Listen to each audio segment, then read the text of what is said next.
ఒక భక్తుడు దేవుని యొక్క మనిషి ఆకలితో అలమటించిపోతా ఉంటే కాకొచ్చి మాంసాన్ని ఆ వ్యక్తికి అందజేస్తుంది.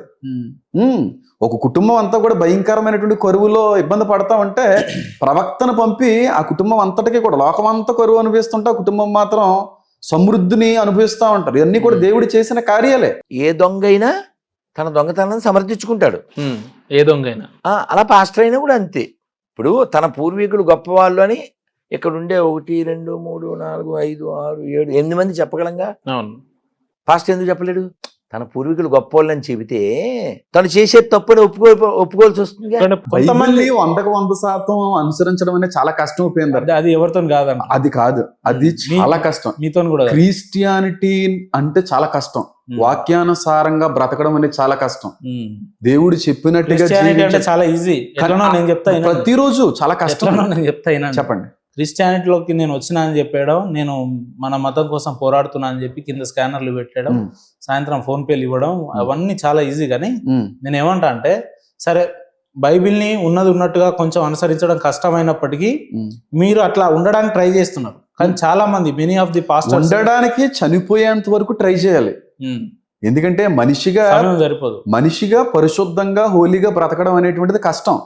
అలా బ్రతకడానికి మాకు తోడ్పడేది, మాకు సహకరించేది వాక్యం. వాక్యానుసారంగా అలా బ్రతకడానికి మేము ప్రయత్నం చేస్తుంటాం. చాలా వాటి మీద మేము నిలవబడి ముందుకు వెళ్ళే ప్రయత్నం చేస్తుంటాం. చచ్చిపోయేంత వరకు కూడా ఒక మనిషి పాపంతో పోరాడుతూనే ఉంటాడు, శరీరంతో పోరాడుతూనే ఉంటాడు. ఈ రోజు మనిషికి ప్రధానమైన శత్రువు ఏదైనా ఉందంటే, ప్రధానమైన శత్రువు కరోనా కాదు, త్రాచుపం కాదు, మన శరీరమే. మన శరీరానికి మించిన పెద్ద శత్రువు అంటూ ఏది కూడా లోకంలో లేదు. దాన్ని జయించడం చాలా కష్టం. దాన్ని జయించాలంటే వాక్యం దగ్గరికి రావాలి. అందుకే దావీదు మహాభక్తుడు కూడా అంటాడు, నీకు విరోధముగా నేను పాపం చేయకుండానట్లుగా నీ వాక్యాన్ని నా హృదయంలో దాచుకున్నాను ప్రభువా అంటాడు. వాక్యం వినుట వల్ల శరీరాచలను జయించగలం. లోకంలో ఎదురయ్యేటువంటి ఎన్నో వాటిని జయించడానికి ఉపయోగపడతాయని నేను చెప్పగలను. అంటే ఆత్మస్థైర్యం ఇస్తుంది అంటారు. ఆత్మస్థైర్యం, సెల్ఫ్ కాన్ఫిడెన్స్.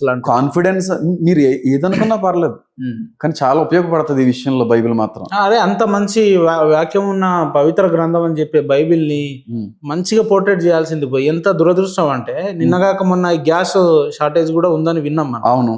ఎవరో ఆమె సాక్ష్యం చెప్తుంది, ప్రభు నాకు గ్యాస్ కావాలని చెప్తే పొద్దున్నే నా ఇంటి ముందు 2 గ్యాస్ బండలు ఉన్నాయని చెప్తుంది.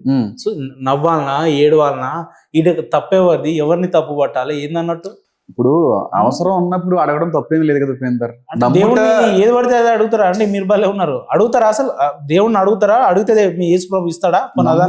నీ వల్లనైతే నమ్మువానికి సమస్తము సాధ్యమే అన్న దేవుడు. నేను ఏది అడిగినా సరే చెయ్యగలిగేటువంటి శక్తిమంతుడు నా దేవుడు అనేటువంటి నమ్మకం నీలో సంపూర్ణంగా ఉంటే, నువ్వు అడిగేటువంటిది దేవుడికి అంగీకార యోగ్యంగా ఉంటేనే. అంతేగాని నీ స్వార్థం కొరకు అడిగేటువంటి అన్ని ఇస్తాడని కాదు. నువ్వు అడిగేటువంటి వాటి వెనకాల నీకు నీ కుటుంబానికి ఉపయోగంతో పాటుగా దేవుని నామానికి మహిమ తెచ్చిపెట్టేది అంటే ఖచ్చితంగా ఆయన చేస్తాడు కార్యం. ఇప్పుడు దేవుని 2 గ్యాస్ ఇస్తే ఆయన నామానికి మహిమ. బైబిల్లో తినడానికి తిండి, మీరు కూడా అంత సిల్లిగా మాట్లాడితే సిల్లిగా కాదు ఉపేందర్. బైబిల్లో కానీ మనం చూస్తే తినడానికి తిండి లేనటువంటి పరిస్థితుల్లో భయంకరమైనటువంటి కరువును అనుభవిస్తూ చచ్చిపోయేటువంటి వ్యక్తుల్ని దేవుడు ఆదుకొని వాళ్ళు పోషించిన దేవుడు. చాలా అనూహ్యంగా దేవుడి కార్యాలు చాలా చోట్ల జరిగినాయి. కాకి ఎక్కడైనా ఆహారం తీసుకుని వచ్చి మనకి ఇస్తుందా? దానికి ఉన్న ఆహారం దానికి పిల్లలకు పెట్టడానికే దాన్ని వ్యక్తిత్వం ఒప్పుకోదు. అలాంటిది ఒక భక్తుడు దేవుని యొక్క మనిషి ఆకలితో అలమటించిపోతా ఉంటే కాకొచ్చి మాంసాన్ని ఆ వ్యక్తికి అందజేస్తుంది. ఒక కుటుంబం అంతా కూడా భయంకరమైనటువంటి కరువులో ఇబ్బంది పడతా ఉంటే ప్రవక్తను పంపి ఆ కుటుంబం అంతటికీ కూడా లోకమంతా కరువు అనుభవిస్తుంటే ఆ కుటుంబం మాత్రం సమృద్ధిని అనుభవిస్తూ ఉంటారు. ఇవన్నీ కూడా దేవుడు చేసిన కార్యాలే.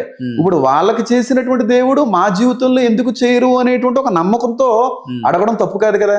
అంటే క్రైస్తవంలో చాలా మంది ఇప్పటికీ నిరుపేదలలో ఉన్నారు, చాలా మంది ఆర్థికంగా అలానే కుటుంబ సమస్యల్లో ఉన్నారు, చాలా అనేకమైన ఇబ్బందులు ఉన్నాయి. ఉంటాయి. మరి వాళ్ళందరికీ మీ దేవుడు కొంచెం అంటే రక్షణ కల్పించవచ్చు కదా. అంటే కొంచెం అంటే వాళ్ళని సేఫ్ జోన్ లో పెట్టొచ్చు కదా, ఇప్పుడు ఇబ్బంది నుంచి బయటపడేయచ్చు అంటే కదా. క్రైస్తువులు అందరూ కూడా ఉన్నతమైన కోటీశ్వరులుగానే ఉండాలన్నా మీ ఉద్దేశం? అంటే కోటీశ్వరులను కాదండి, ఇబ్బంది ఉన్నోడిని కొంచెం మెరుగుపరచవచ్చు కదా అంటున్నా. అలా కాదు ఉపేందర్, అందరినీ సమానంగానే ప్రేమించే దేవుడు, కాదని అంటలేదు. తప్పేముంది? ఇప్పుడు పాస్టర్ హేమన్ గా పిలువబడే వ్యక్తి ఇంత క్లాస్ గా ఇంత లగ్జరియస్ లైఫ్ లీడ్ చేస్తున్నప్పుడు ఆయన లేకనే అందరు ఉండాలనుకోవడంలో తప్పే ఉంది అంటున్నా. నేను పాస్టర్ గా అయిన తర్వాత కాదు కదా, నేను దేవుని కృపను బట్టి కొంచెం వెల్ సెటిల్డ్ ఫ్యామిలీలో నేను పుట్టాను. నేను ఇప్పుడు దానికి దీనికి సంబంధం ఏమన్నా? నా డిమాండ్స్ అసంబద్ధమా, రాజ్యాంగ విరుద్ధమా?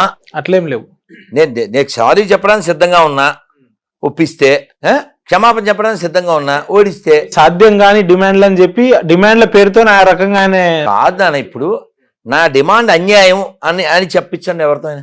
వాళ్ళు అంటున్నారు కాదు, ఇప్పుడు దొంగోడు ఉన్నాడు, నన్ను జైల్లో పెట్టడం అన్యాయం అంటాడా? అండా పాస్టర్ 11 ఏళ్ళ చేశాడు, తప్పేంటి అంటాడు. అదేందా తప్పేంటి అంటాడు. ఎందుకంటే వాడి ఇప్పుడు దొంగోడు ఎప్పుడైనా దొరికిన తర్వాత కూడా నిజమే అంటాడేంటి, నన్ను అన్యాయంగా చేశారు అంటాడు. మీకు తెలిసి అలెగ్జాండర్ విషయంలో కథ ఉంది. అలెగ్జాండర్ విషయంలో ఓ దొంగోడు దొరికితే ఎందుకు చేసావు అన్నాడు. వాడు ఏదో చేశాడు, చేసి వీడికి శిక్ష అయింది అన్నాడు. రాజా నేను ఒక నిమిషం మాట్లాడచ్చా అన్నాడు. మాట్లాడన్నాడు. సార్ నేనేదో వస్తువులు దొంగతనం చేశాను, నేను దొంగ అని మీరు నాకు శిక్ష ఇస్తున్నారు, మీరు ఇన్ని సామ్రాజ్యాలు కొల్లగొట్టి మీరు ఇంతమందిని చంపి ఇన్ని చేస్తున్నారు, మీరు దొంగ కాదా అన్నాడు. ఆ మాటకి అతనికి కళ్ళు తిరిగినాయి. ఆ తర్వాత చనిపోయినప్పుడు తెలుసు కదా నీకు, చేతులు బయట పెట్టేదంతా. సో ఏ దొంగ అయినా తన దొంగతనాన్ని సమర్థించుకుంటాడు, ఏ దొంగ అయినా. అలా పాస్టర్ అయినా కూడా అంతే. ఇప్పుడు తన పూర్వీకులు గొప్పవాళ్ళు అని ఇక్కడ ఉండే 1 2 3 4 5 6 7 8 మంది చెప్పగలంగా. పాస్టర్ ఎందుకు చెప్పలేడు? తన పూర్వీకులు గొప్పవాళ్ళు అని చెబితే తను చేసే తప్పుని ఒప్పుకోవాల్సి వస్తుంది. పూర్వీకులంతా హిందువులు కాబట్టి. ఒక ఆయన అంటాడు పేరు ఏముందిలే గురుజీ అని, ఒక ఆయన అతని మాటకే వెళ్దాం. పేరుది ఏముంది అన్నాడు కదా, ఆ మాట మీద నిలబడతాడు అతను? మీకు చెప్తారు కదా, నాకు తెలుసు కదా. నిలబడితే పేరుది ఏముంది అన్నప్పుడు యమలీల సినిమాలో ఒక ఆవిడ ఐస్ క్రీమ్ ఇస్తుంది యముడికి, యమక్రీములని, యమలీల సినిమా. ఆవిడ ఎప్పుడో ఫోన్ చేసింది. ఫోన్ చేస్తే అమ్మ నాన్నగారి పేరు అన్న మాధవరావు, మీరు అంటే నేను కూడా పూజలు అవి చేశానండి, సో నాకు ఏం వర్కౌట్ అవ్వలే, ఇంకే బ్లడ్ పార్టీలో జాయిన్ అయిపోయానని చెప్పింది. రక్తం తాగితే మంచిది అనుకుంది. సరే మొత్తానికి నేను కాసేపు మాట్లాడాక అమ్మా ప్రైజ్ ద లార్డ్ అన్న. ప్రైజ్ ద లార్డ్ అంది. మళ్ళీ ప్రైజ్ ద లార్డ్, మళ్ళీ ప్రైజ్ ద లార్డ్ 2-3 సార్లు అన్నాక జై శ్రీరామ్ అన్న. సప్పుడులే. ఎవరు కూతురు? మాధవరావు కూతురు. ఏమొచ్చిందంటావు? అన్నమయ్య ఏమన్నాడు? మాధవ కేశవ మధుసూదన విష్ణు శ్రీధర పదనకం చింతయామి యూయం. అలా ఆనందంగా బతకచ్చు కదా నాన్న, ఏడుపు మొహాలు వేసుకుని.